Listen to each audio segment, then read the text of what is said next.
시간이 좀 지났지만 제가 또 속도를 내서 하도록 하겠습니다. 오늘 제목은 같은 길 다른 꿈이라는 제목으로 마태복음 20장 말씀입니다. 제가 읽도록 하겠습니다. 예수께서 예루살렘으로 올라가려 하실 때에 12 제자를 따로 데리시고 길에서 이르시되 보라 우리가 예루살렘으로 올라가노니 인자가 대제사장들과 서기관들에게 넘겨지며 그들이 죽이기로 결의하고 이방인들에게 넘겨주어 그를 조롱하며 채찍질하며 십자가에 못 박게 할 것이나 제3일에 살아나리라.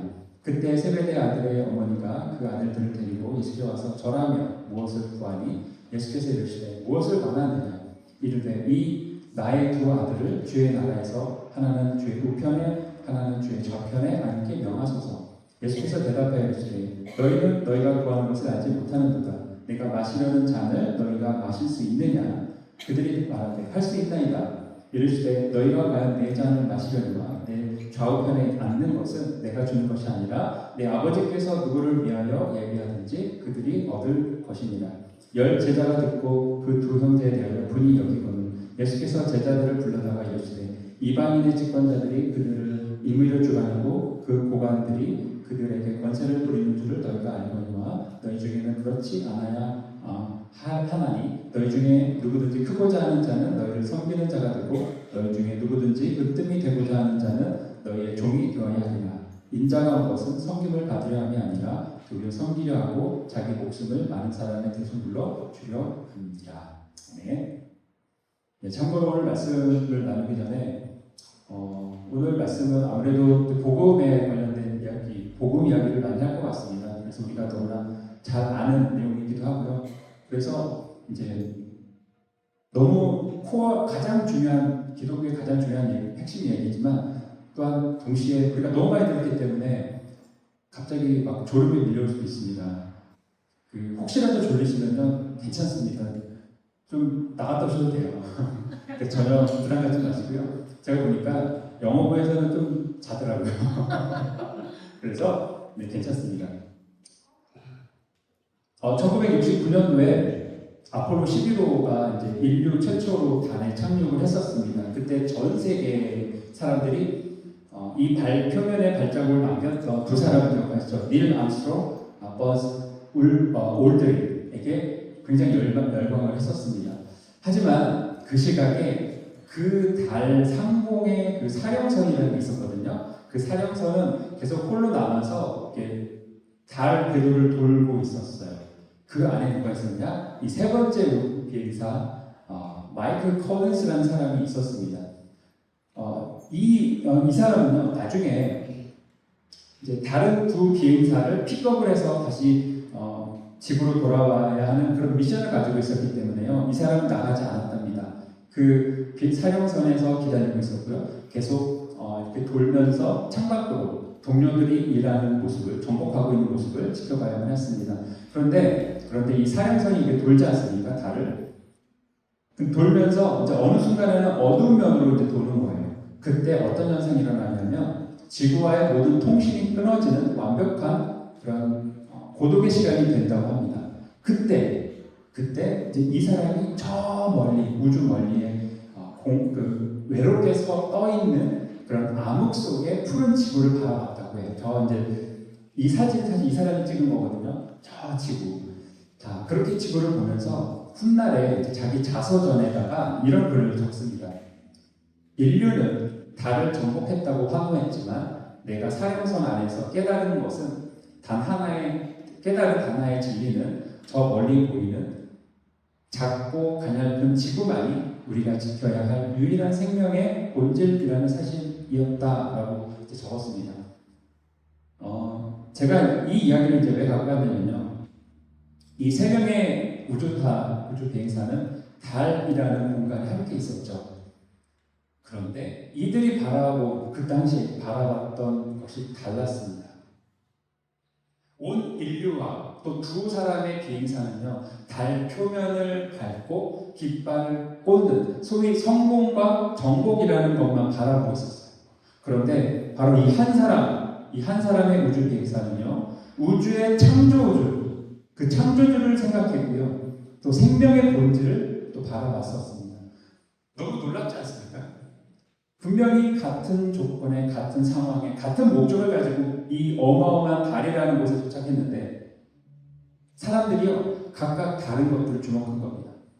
우리가 자주 사용하는 사자성어 가운데 동상이몽이라는 말이 있죠. 이제 번역을 하면은 같은 자리에 자면서 이제 다른 꿈을 꾼다는 그런 말인 것입니다. 겉으로는 분명히 같은 행동을 하는 거예요. 그런데 속으로는 다른 생각을 하고 있는 그런 상황을 일컫는 말입니다.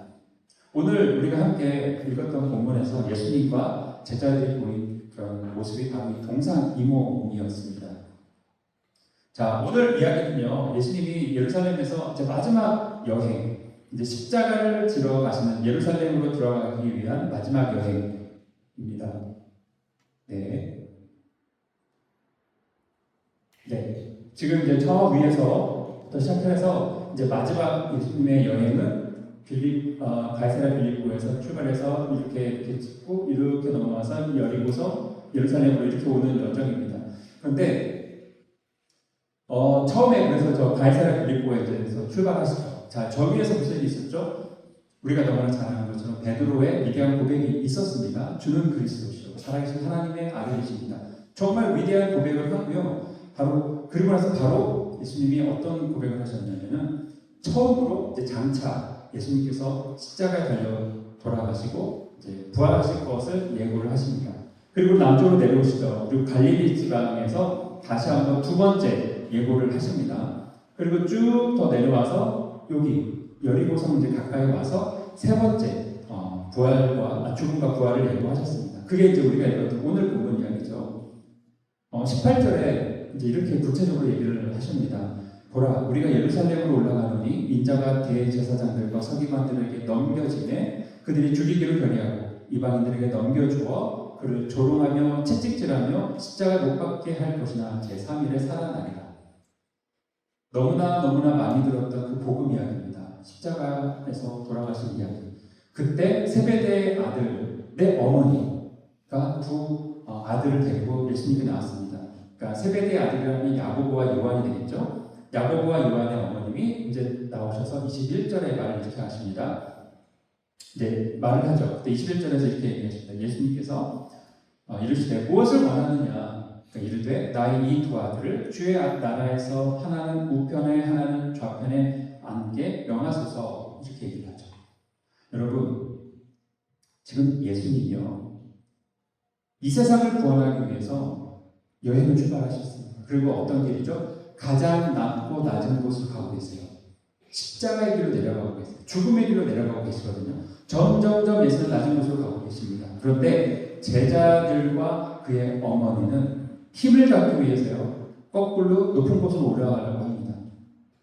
주님이 하나님 나라가 임하면 우리 아들을 좌편에 우편에 그러니까 최고 권력자가 되게 해주세요. 그렇게 요청하지 않습니다. 너무 놀라운 것 같아요. 예수님이 세 번이나 반복해서 제자들에게 말씀하시는 게 뭐였습니까? 내가 예루살렘에 가서 죽게 될 거야. 그런데 걱정하지 마. 내가 3일 뒤에 부활할 거야. 그런 말씀 세 번이나 반복을 하십니다. 그리고 이제 곧 수많은 구약의 선지자들이 예언했고 또 말을 했었던 바로 그 순간이 곧 일어납니다. 그리고 이 순간을 위해서 예수님께서 정말 최선을 다해서 예루살렘으로 가고 계시는데 제자들은요 그 상황에서 하나님 나라의 권력, 그 힘을 찾고 구하고 있는 것입니다. 제자들은요 몸은 분명 예수님 함께 걷고 있죠. 그렇지만 그들의 마음은요 예수님과 전혀 달랐습니다. 여러분 제자들이 예수님과 3년 동안 다 함께 다녔습니다. 3년 동안 그들이 본 표적은 얼마나 많았을까요?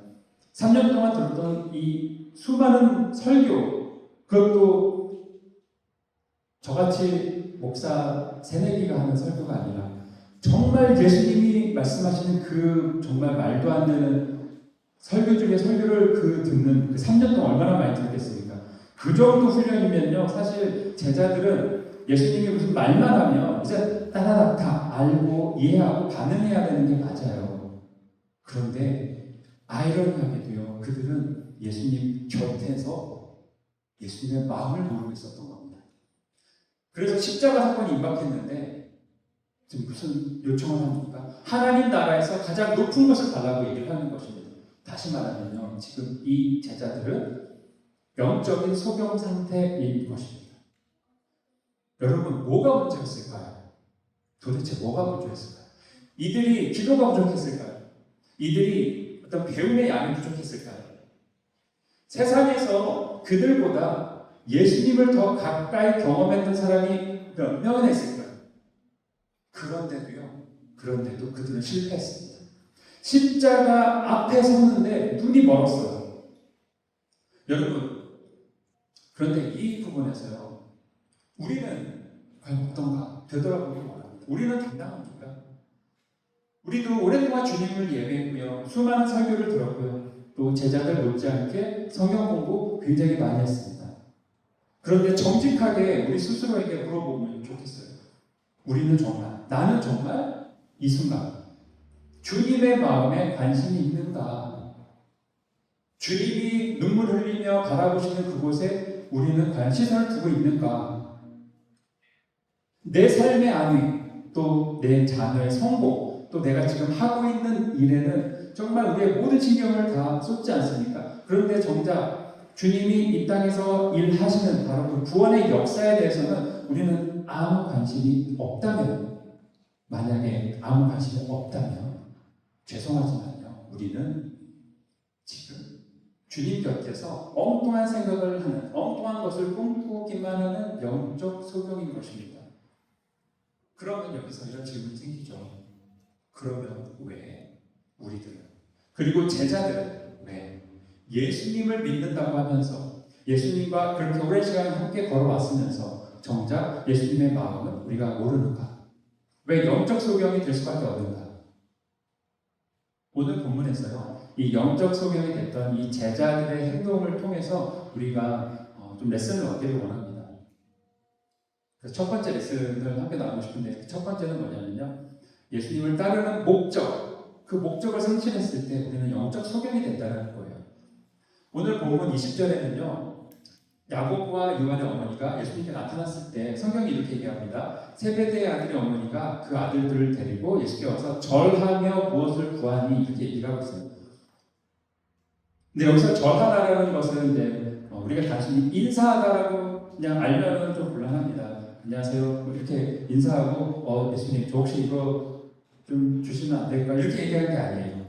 이제 히브리 원어로 사용된 이 단어를 보면요, 인사하다, 일반적으로 인사하다 단어가 아니라 어떤 의미냐면요, 하나님이나 신적 존재에게 예배하다라고 할 때 쓰는 단어를 썼어요.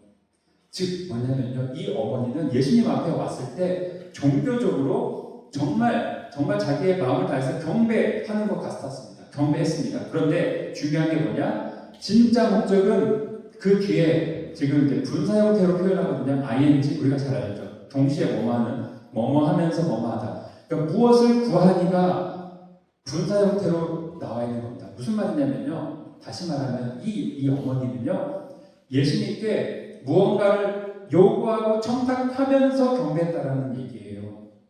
경배가 목적이 아니라 요구와 청탁하는 게 목적이었어요. 진짜 목적이 바로 그것이었다고 얘기하는 겁니다. 여러분, 우리가 주님께 나의 필요를 기도하는 게 잘못인가요? 현실이 너무 불안하니까 우리 자녀의 길을 인도해 주시기를 우리가 기도하는 게, 요청하는 게 잘못입니까? 절대 잘못이 아니죠. 우리가 그런 기도를 통해서요, 우리가 주님을 더 의지하는 걸 배울 수 있지 않습니까? 저는 그래서 기도 많이 하라고 저는 요청하고 싶어요. 어떤 any prayer, 어떤 기도든 여러분 많이 하기를 원합니다. 그런데 문제가 뭐냐면요, 문제가 언제 발생하냐면 우리가 그 기도 제목에 매몰돼서 주님을 놓칠 때 일어난다는 겁니다. 여러분, 기도의 궁극적인 목적은요, 내 눈을 열어서 내 문제보다 더 크신 주님의 마음과 주파수를 맞추는 데 있는 거예요. 그래서 우리가 흔히들 기도를 뭐라고 얘기합니까? 호흡이라고 얘기하잖아요. 그래서 우리가 대화라고도 말하지 않습니까?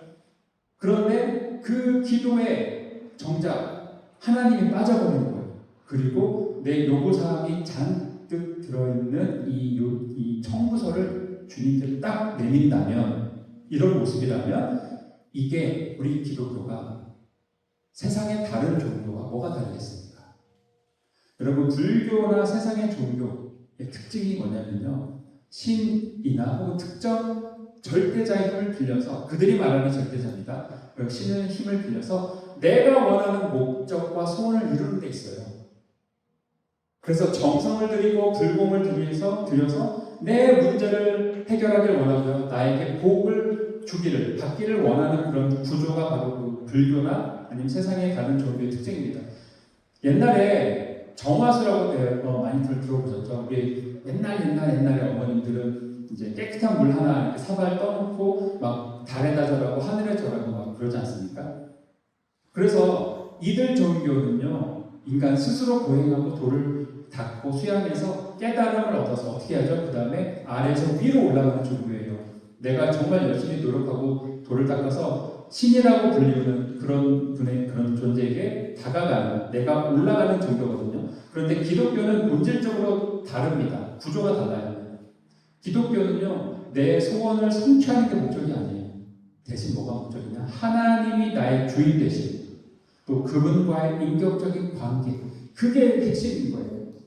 그래서 내가 주님을 막 흔들고 막 꼬시고 그래서 내가 원하는 뜻을 이뤄내는 게 그런 종교가 아니라요, 때로는 우리가 주님의 뜻에 꺾이는, 굴복하는 그런 것이 우리 이 종교의, 이 기독교의 본질인 것입니다. 그렇기 때문에 우리는요, 우리가 덕을 쌓고 뭔가 좋은 일을 하고 그래서 하나님께 올라갈 수 있다라고 말하지 않고요, 대신 무엇을 얘기합니까? 거룩하신 하나님이 인간의 몸을 입고 낮고 낮은 우리에게 찾아오셨다라고 얘기를 합니다.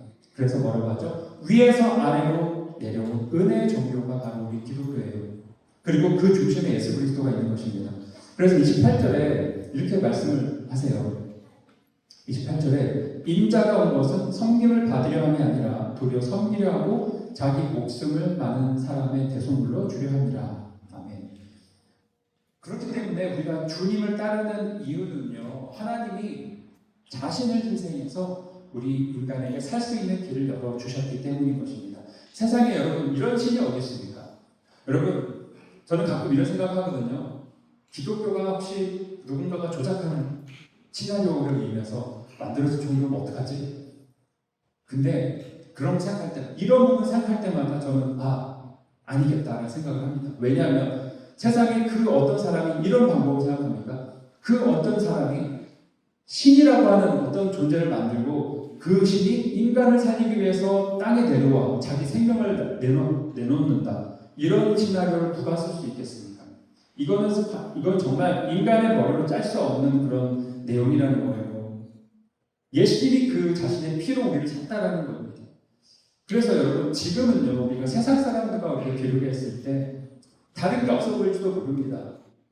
내가 믿는 하나님, 그들이 믿는 신, 아니면 어떤 불교, 아니면 어떤 천지신명, 별로 그냥 각자의 신을 믿는 그냥 종교인처럼 보여요. 그런데 언젠가 세상의 모든 사람이 알게 될 날이 오는 것입니다. 무엇을 알게 되죠? 예수가 진짜였다는 사실, 알게 될 날이 올 거라고 믿습니다. 여러분, 우리는 지금 예수님을 믿습니까? 아니면 예수라는 신을 통해서, 그 신을 이용해서 내 야망을 채우는 세상 종교를 믿고 있습니까? 우리가 아무리 열심히 예수를 따라간다고 해도 그 목적이 예수 그리스도 그분이 아니라 그분 손에 있는 선물이라고 한다면요, 우리는 주님 가까이에 있으면서도 주님의 마음은 전혀 모르는 영적 소경이 될 수밖에 없는 것입니다.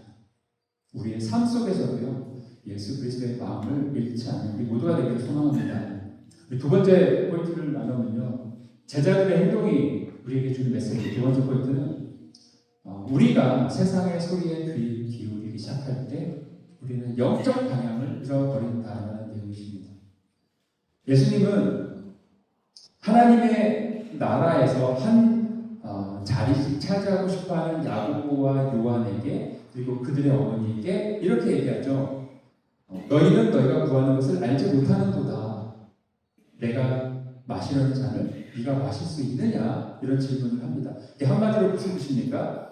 너희들 지금 하나님 나라에 대해서 단단히 오해하고 있어. 이렇게 얘기하고 계세요. 그런데 여러분, 문제가 뭐냐면, 재밌는 게 뭐냐면 당시에 야고보와 요한뿐만 아니라 나머지 10 제자들도 다 똑같은 생각을 하고 있었다는 거예요.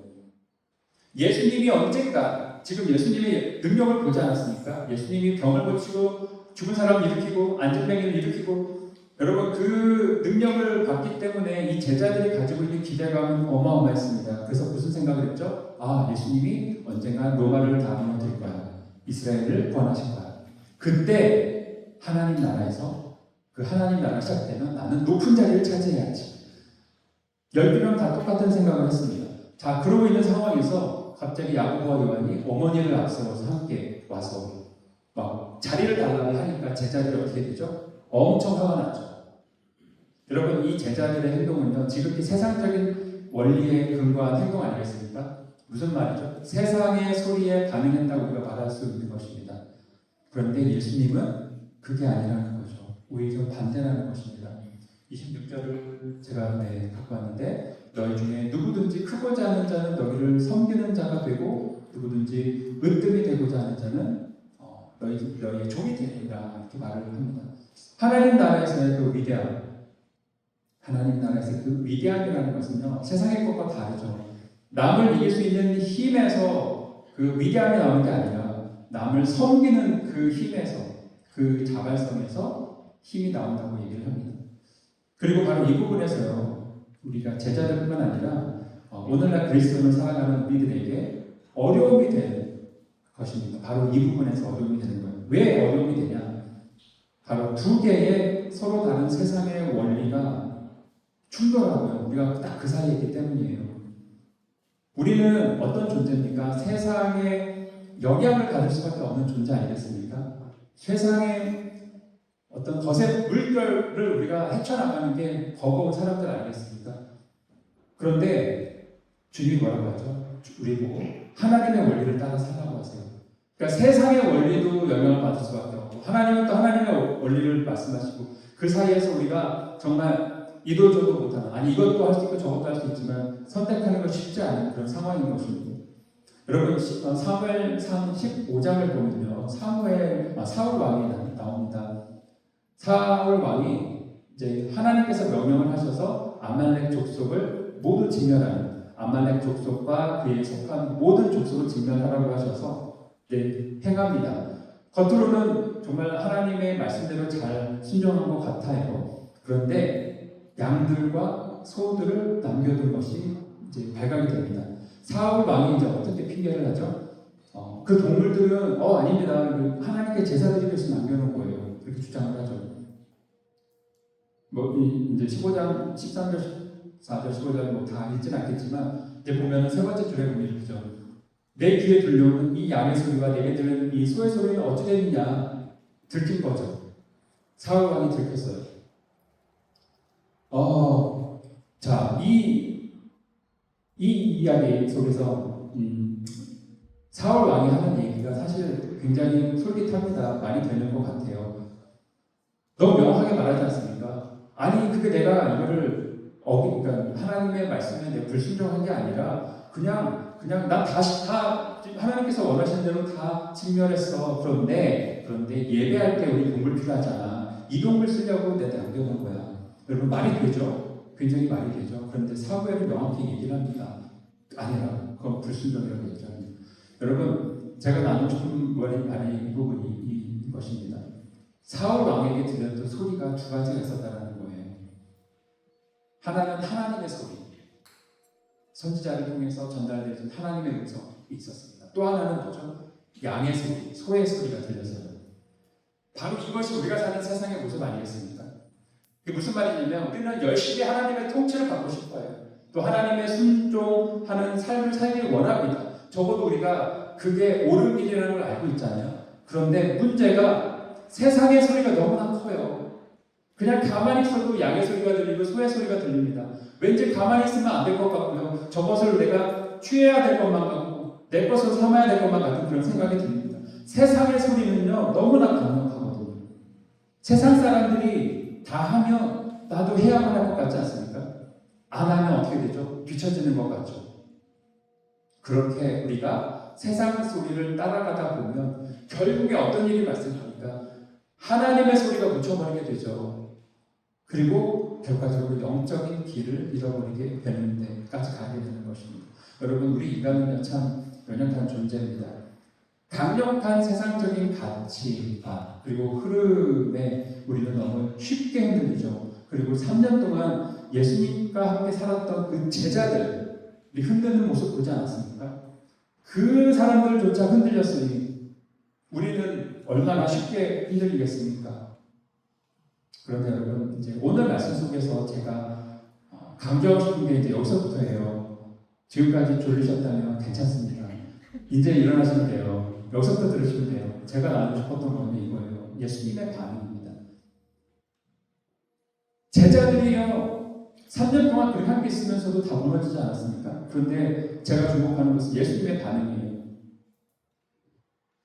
예수님께서 마지막 여정을 걸으시면서 3번에 걸쳐서 죽음에 대해서, 부활에 대해서 얘기하지 않으셨습니까? 그 예수님의 말씀을 100% 이해하지 못했다 하더라도 제자들이 적어도 마음으로라도 함께 그 길을 준비하기를 원하셨어요, 예수님은. 그런데 제자들은요, 그때마다 어떤 일을 하는지 아십니까? 여러분, 다른 곳을 바라보면 다른 생각을 했습니다. 제가 아까 동상이몽 얘기를 꺼냈죠. 분명히 같은 길을 걷고 있었는데 완전히 다른 생각을 했습니다. 두 번째 예고 때 어떤 일이 있는지 아십니까? 막 예수님께서 내가 곧 죽음을 맞이할 거고 다시 부활할 거야 이렇게 얘기했을 때 두 번째 예고 때 제자들이 바로 그 자리에서 그 길에서 뭐라고 하냐? 서로 싸워요. 뭐에 대해서 싸웁니다. 누가 더 크냐? 누가 더 큰 사람이냐 놓고 막 싸우기 시작했습니다. 오늘 이야기에서는 어떤 일이 발생하죠? 이렇게 세 번째 예고를 했는데 갑자기 어머니가 나타나셔서 인류 최초의 치맛바람이라고 할 수 있는 오셔서 내 아들 좀 어떻게 해도 막 얘기를 하는 그런 모습이지 않습니까? 막 그러고 있는 상황에서 다른 제자들은 막 화를 내고 여러분 난리가 아니죠. 완전 엉망이지 않습니까? 그런데 예수님의 반응은요 차분하셨어요. 그러면서 딱 한마디 하십니다. 너희는 너희가 구하는 것을 알지 못하는도다. 이 정도 말씀하시고요. 제자들을 책망하지도 않으시고요. 그저 묵묵히 지나가셨어요. 기다려주셨어요. 언제까지 기다려주셨죠? 그들의 영의 눈이 떠질 때까지 기다렸습니다. 시간이 흘러서 그 기다림의 끝에 왔을 때, 그리고 하나님의 때가 됐을 때 제자들은 변했습니다. 그들의 영의 눈이 띄어졌고요. 그들이 완전 다른 사람이 됐습니다. 그때서야 그들이 진짜 예수님을 보기 시작했거든요. 그리고 나서 어떤 변화가 있었습니까? 세상의 힘을 구하던 야곱, 나중에 어떻게 되죠? 하나님 나라를 위해서 제자 중에 최초의 순교자가 되었습니다. 요한은 어떻게 됩니까? 그 끝까지 십자가를 바라보면서요, 그 밤모섬에서 하나님을 계속 증거하는 그런 사람이 됐습니다. 그리고 그 어머니 어떻게 됐죠? 그 어머니, 막 최초의 인류의 그 치맛바람을 일으켰던 그 어머니 어떻게 됐냐면 예수님이 돌아가셨을 때 십자가의 그 발 밑에서 끝까지 그 자리를 지켜줬던 그 자매님 중에 한 분이셨어요. 끝까지 예수님의 죽음 앞에서 그 십자가 발 밑에서 예수님을 예배하는 그 예배자가 됐습니다. 이게 어떻게 발생할 수 있었던 변화죠? 예수님께서 기다려주셨기 때문에 가능할 수 있었던 변화입니다. 근데 저는 이게 너무너무 감사했어요.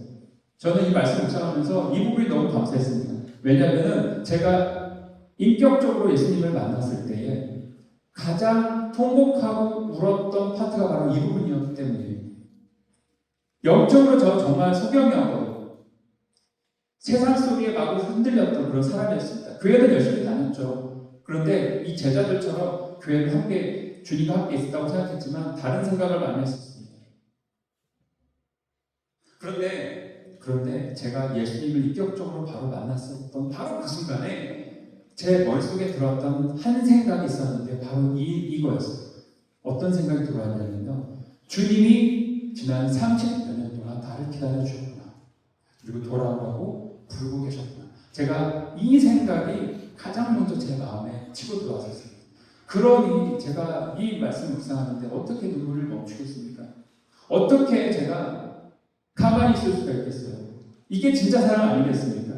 이게 진짜 복음, 굿뉴스 아니겠습니까? 여러분, 1700년대의 초반에 존 뉴턴이라는 목사님이 계셨어요. 이 목사님은 젊었을 때에 세상 욕망에 철저하게 눈이 멀었던 사람입니다. 근데 어릴 때는 괜찮았거든요.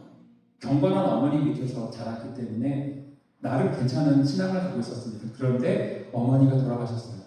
그리고 나서 이 사람이 완전히 변하기 시작했습니다. 그 후로는요, 아버지를 따라다니면서 배를 타면서요, 술과 찬기를 가까이 두며 살았어요. 그리고 군대에 가서는 타협을 했습니다. 중범죄자가 되기도 했습니다. 결국 그는 짐승처럼 그냥 사고 파는 그냥 노예에서의 선장이 되었고요. 악명을 떨치기 시작했습니다. 아주 악질인 그런 그 노예 선장이 됐습니다. 그러던 어느 날 배를 타고 이제 그 노예 무역을 마치고 고향으로 돌아가는 중에 바다 한가운데서 거대한 폭풍을 만나게 됐습니다. 이제 배가 파손될 위험에 처하게 됐어요. 죽음을 바로 앞두게 되는 상황에서 이런 생각이 이제 들었습니다. 만일 하나님이 살아계신다면 나 같은 죄인은 절대 용서받을 수 없을 거야 라는 절망감과 두려움에 빠지게 됐답니다. 갑자기. 그런데 그 순간 자기도 모르게 그는 기도하기 시작했대요. 부르짖기 시작했대요. 하나님께 자비를 베풀어 달라고 간절히 기도하기 시작했대요. 왜냐하면 방법이 없었거든요. 자기가 어렸을 때 들었던 그 어머니의 그 말씀을 따라서 기도가 시작된 겁니다. 그런데 정말 기적 같은 일이 벌어졌어요. 그가 살아났거든요. 기적처럼 살아났거든요. 그런데 이 사건을 통해서요, 그가 이제 변화되기 시작합니다. 어떤 이제 컨셉을 가지게 됐냐? 예수 하나님에 대해서 기도에 응답하시는 하나님이라는 생각을 인식하게 됐습니다. 그리고 어떤 죄인도요 용서하시고 또 그를 영접하시는 은혜 하나님임을 정말 이 사람이 뼈저리게 깨닫게 됩니다. 그 다음에 이 사건 이후에 그가 하던 돈도 많이 벌었던 그 무역사업, 노예무역을 청산하고요 하나님의 종이 되었습니다. 목사가 되고 평생을 이제 열심히 주님의 복을 위해서 살았습니다. 그런데 중요한 게 여기에요. 그가 찬송시를 썼거든요. 시를 썼어요. 그게 어떤 찬양이냐면요, Amazing Grace. 우리가 너무나 잘 아는 Amazing Grace, 그 찬양시를 썼던 사람이 바로 이 사람이에요. 그래서 그 글 중에 이런 글이 있습니다. I once was lost, but now am found. Was blind, but now I see. 너무나 우리가 감명 깊게 부르는 이 내용이 사실은 그의 이 사건을 통해서 고백되어지는 그의 진심의 고백이거든요. 자기는 정말 블라인드였대요. 자기는 장님이었대요. 정말 하나님을 인정하지 않았던, 볼 수도 없었으니까 블라인드 아니었겠습니까? 그런데 뭐라고 고백합니까? 지금은 하나님을 본다는 거예요. 여러분, 이런 질문을 하며 마무리하고 싶습니다. 여러분은 정말 영의 눈을 뜨고 싶습니까? 여러분은 정말 하나님의 음성을 듣고 싶습니까? 오늘 본문에서요, 예수님은 이런 질문을 하십니다. 무엇을 원하느냐? 그때 야고보와 요한의 어머니가 뭘 원했죠? 권력을 원했고요. 힘을 원했습니다. 그런데 오늘 본문, 오늘 사건 바로 다음 사건이 있어요. 지금 예수님께서 여리고성까지 왔잖아요. 여리고성 들어와서 어느 맹인을 고치게 됩니다. 바로 그 사건이 붙어있거든요. 그 이름이 뭐죠? 우리가 얼마 전에 함께 말씀 나눴던 거지 바디메오예요. 이때 예수님께서 맹인 거지 바디메오에게 똑같은 질문을 하십니다. 무엇을 원하느냐? 그때 바디메오가 대답을 하죠. 선생님이요, 보기를 원합니다. 저는 우리 그리스도인들을 둘로 나눈다면 이렇게 나눌 수 있다고 생각합니다. 영적인 소경인 그리스도인과 영의 눈을 뜨기 원하는 그리스도인, 이렇게 둘로 나눌 수 있다고 생각합니다. 우리 모두 그런 소감을 가졌으면 좋겠습니다. 우리 모두 다 부족하죠. 우리가 하나님의 음성을 듣고 하나님과 함께 동행하는 삶을 정말 머리로는 알고 가슴으로는 원하지만 그게 얼마나 어려운 건 알죠. 우리 다 부족합니다. 그렇지만 마음속에 영의 눈을 뜨고 싶어하는 것과 아예 포기하는 것이 다르다고 생각합니다. 우리 모두가요, 벽에 눈을 뜨고 싶어 했으면 좋겠습니다. 이 거지 바디메오가 이 지나가는 예수님을 향해서 어마어마한 소리로 외쳤던 것처럼 우리도 영의 눈을 뜨기를 원했으면 좋겠습니다. 그래서 예수님을 봤으면 좋겠습니다. 이 매인 바디메오의 소망이 바로 우리의 소망이 되기를 주님의 이름으로 기도드립니다. 제가 함께 기도하시겠습니다. 우리가 함께 나눴던 말씀을 다시 한번 생각해 보면서 나의 모습은 어떤지 오늘 이야기 주인공 속에 내 이름을 대입해 봤으면 좋겠습니다.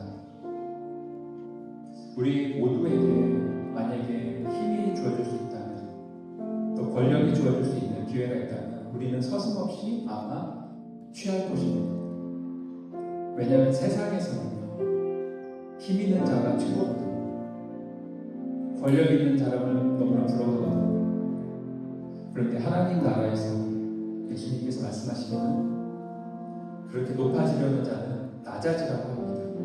그리고 종이 되어야 한다고 얘기합니다. 사실 너무 어려워요. 그죠? 우리는 사실 지금 살아가는 세상이 두 가지 충돌되는 세상 속에 살고 있습니다. 세상의 소리 그리고 하나님의 소리, 이 두 소리가 쏟아지는 그 한가운데서 우리 살아가고 있습니다. 과연 우리는 어떤 소망을 가지고 살아가는가? 그래서 이 말씀을 통해서 다시 한번 보고 싶어하는 것은 이겁니다. 나는 이런 정말 세상의 아우성 속에서도 그것을 버티며 하나님을 찾고 구하는 영적인 눈을 뜨고 있는 사람인지 아니면 세상의 소리에 휩쓸려서 따라가고 있는 영적인 소경인지 우리 다시 한번 내 삶을 되돌아보기 바랍니다. 그리고 나의 믿음을 갖고 정말 내 안에 그런 영의 눈을 뜨기를 원하는 소망입니다. 함께 되돌아보며 함께 기도할 시간입니다. 우리 함께 기도하시겠습니다.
참 좋으신 하나님 감사합니다.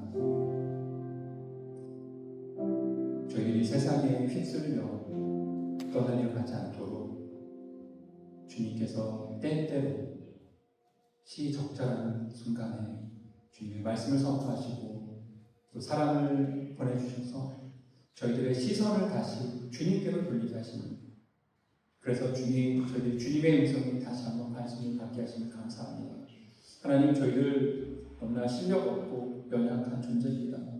그렇기 때문에 세상의 아우성 소리에, 세상의 양의 소리, 소의 소리에 관심을, 저희들의 시선을 다 뺏기는 그런 연약한 존재지만 주님 다시 한번 이 땅 외에 정말 영의 세계가 있음을 믿고 하나님께서 바라고 원하시는 것들의 소망을 갖는 저희들 되기를 간절히 원합니다. 주님, 저희들의 삶을 인도해 주시옵소서. 저희들이 때때로 저희들이 마음속에 소망하는 것들 통해서 다시 한번 주님의 음성을 듣게 하시고 주님을 보게 하여 주시옵소서. 눈에 보이지 않지만 주님 저희의 눈을 열어주셔서 영의 눈을 열어주셔서 주님이 하시는 일을 보게 하시고 저희들의 마음의 문을 또한 귀를 열어주셔서 주님의 음성을 듣게 하셔서 또한 주님의 나라를 꿈꾸는 저희 모두가 되기를 기도합니다. 주님 일주일 동안의 삶 속에서도 다시 한번 이 하나 정말 주님의 음성에 귀를 기울이는 또 주님의 우리의 영의 눈이 열려서 주님을 보게 되는 저희들이 되기를 간절히 소망합니다. 주님 감사드리며 이 모든 말씀 살아계신 예수님 이름으로 기도드렸습니다. 아멘.